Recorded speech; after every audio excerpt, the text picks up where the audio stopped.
Agatha, everyone is always telling us how important it is to focus in Salah. And it is. Salah is question number 1 out of the tons of questions we'll be asked on Yawm al-Qiyamah. Well, actually, it won't be one question, more like 100,000 questions, because on that day, the angels will be doing a super thorough check on every tiny detail of our Salah.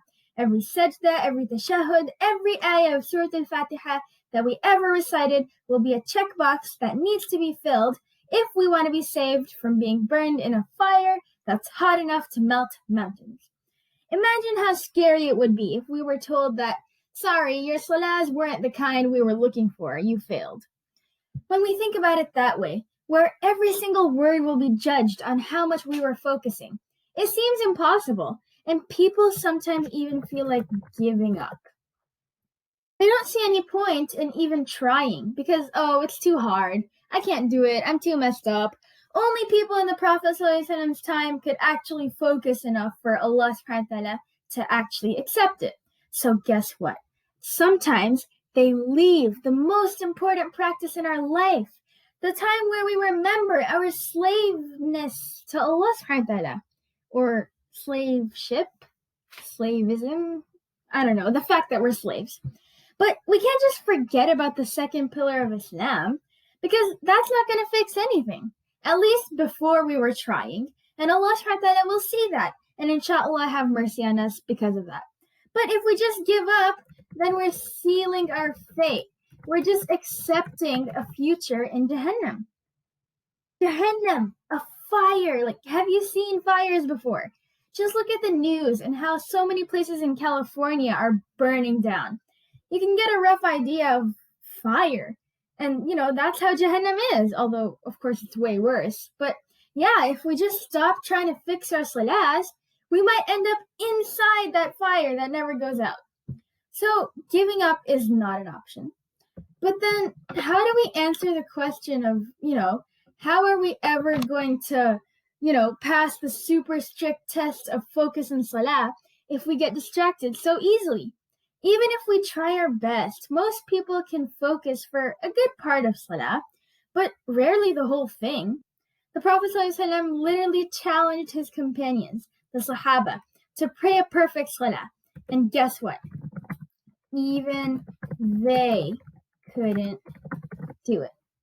They got close, but even the Prophet ﷺ's special friends had difficulty in this test.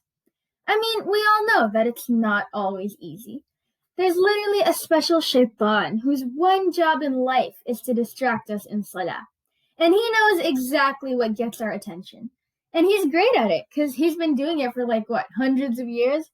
We don't have as much practice in focusing as he has in distracting. So, other than trying our best to keep focusing and remembering that Allah subhanahu wa ta'ala is the most important, because we're already doing that, what else are we supposed to do? Luckily, alhamdulillah, there is an answer. More than one answer, actually. And one of the absolute best ones. Something that if you do it, Allah subhanahu wa ta'ala himself builds a place for you in Jannah and saves it, especially for you until you arrive, is your nawafil, or sunnah salahs. They're the same thing. The nawafil are 12 rak'ahs, 6 sets of 2 rak'ahs each, of extra salahs spread out over the day that you can pray before and after your regular 5 salahs. So, there's one set before Fajr, and then, so one set means 2 rak'ahs, 2 rak'ah salah. So one set before Fajr, 2 sets before Dhuhr, and 1 set after Dhuhr,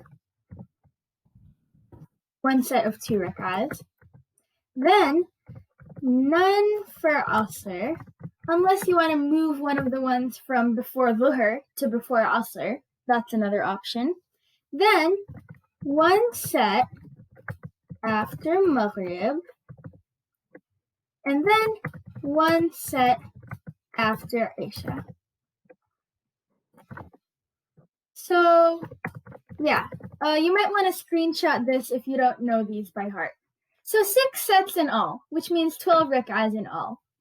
Guys, I can't tell you how amazingly awesome this blessing of Sunnah Salah is. Anyone who believes in the Aakhirah would get super nervous if they thought about how every second of their salahs will be asked about on the Day of Judgment. Because no one can be fully focused 100% of the time in every single salah and not get distracted for even 1 second. But with these Sunnah salahs, listen up. Allah subhanahu wa ta'ala lets us have the chance to get 100% on the Salah test, even if our Salahs aren't perfect. How? Well, let's say you prayed Maghrib, but out of the 3 rak'ahs, you only focused on 2 rak'ahs. Then you prayed 2 rak'ahs of Nawafil, or Sunnah Salah, after Maghrib. And let's say you focused on only one of those Sunnah rak'ahs. Even though your Maghrib wasn't perfect, and your Sunnah wasn't perfect either, you still get 100% on that Maghrib Salah grade on the Day of Judgment.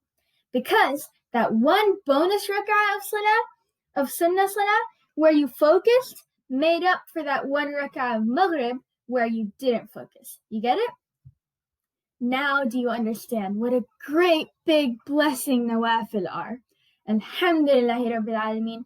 Our merciful Rabb didn't just throw us away and replace us with some other creation because we make mistakes. He instead gave us a chance to make up for those mistakes and still earn his happiness and reward. So, that was one great way to make sure that, inshallah, we pass the huge question of salah on Yawm al-Qiyamah. Even if you don't have 100% perfect salahs, as long as you try, then and you pray your sunnah, then Allah subhanahu wa ta'ala will tell the angels, wait, don't put them in Jahannam yet. Check if they have any sunnahs, any nawafil, and then fill in all the gaps in their 5 salahs with the parts where they concentrated in their sunnah. Notice how I said the parts where they concentrated. Because a lot of people really misunderstand the idea of nawafil. They read the hadith that says if you pray 12 rak'ahs of sunnah every single day, except like when traveling, then you can just do fajr sunnah. Anyways, back to the hadith. If you do your nawafil every day, then Allah subhanahu wa ta'ala guarantees, promises, a special place for you in Jannah. So some people read that and just think, oh yeah, we just have to stand up, make some movements, and voila, Jannah. It doesn't work that way. You can't cheat Allah subhanahu wa ta'ala. It'll be your loss. The thing is, that special reward is for people who pray their fard plus sunnah. But it needs to be a certain way to be counted as if you actually prayed. The Prophet ﷺ saw a guy in the masjid who was doing all the right movements, but he was so fast that he couldn't have been thinking about Allah subhanahu wa ta'ala and feeling that he's standing in front of him. So when the guy was done, you know what Prophet Muhammad ﷺ told him? He said, go back and pray because you didn't pray yet. Not you didn't pray properly, you just didn't pray. If you don't pray with your heart, it's the same as if you're not praying. Same idea with the hadith about praying sunnah. The only part that counts is the part where you actually thought about Allah subhanahu wa ta'ala and felt the words you were saying in your heart. I'm going to say this again, because if we don't drill this into our heads, then we can never unlock Jannah, because Salah is the key to Jannah. The only part that counts is the part where you actually thought about Allah subhanahu wa ta'ala in your heart. In the other example, 2 rak'ahs of actual salah came from Maghrib, and the last rak'ah wasn't actual salah. Then 1 rak'ah came from sunnah and made up for it, but the second sunnah rak'ah where there was no focus, no remembering Allah subhanahu wa ta'ala, that wasn't salah either. However, because both were there, then it ended up being just enough. But imagine if in Maghrib, you only focused on one rak'ah, and then in Sunnah, you only focused on one rak'ah. That would be a total of 2 rak'ahs of actual salah. But Maghrib is 3 rak'ahs, so that would be incomplete. On the Day of Judgment, the angels would not give us a check for that salah. And that is our worst nightmare. To be told by the angels that this salah did not, you failed in the salah. So, Sunnah is very helpful if we tried to get a perfect salah, but only got it almost perfect, because then Sunnah can make up for it. But these nawafil are no excuse to stop concentrating, because you still need enough rak'ahs of true salah to get a check for that salah. If you don't concentrate at all in Maghrib, and then you don't concentrate at all in Sunnah, 0 plus 0 is still 0. And of course, never think that, I concentrated in 2 rak'ahs of Maghrib, so I only need to concentrate in the first rak'ah of Sunnah and take it easy in the second one. Because chances are, if we try to focus on just a part of our salah, we'll end up getting less than planned. So always aim for 100% perfect salah. And if you don't make it, well, alhamdulillah, we get a second chance for bonus hasanat in Sunnah. And of course, if you concentrated in your salah, but you still pray Sunnah, then that's just bonus hasanat for you.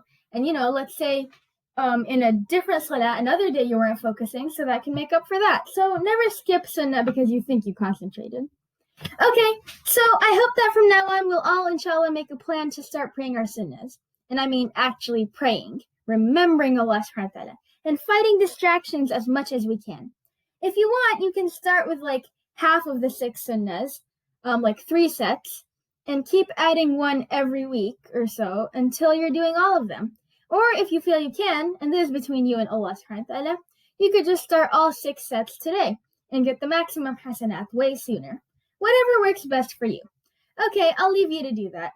Remember to keep thanking Allah subhanahu wa ta'ala for this blessing of Sunnah that gives us a chance to get 100% score on our salah, even if it's not perfect, as long as we try to focus as much as humanly possible. Okay, Assalamu alaikum wa rahmatullahi wa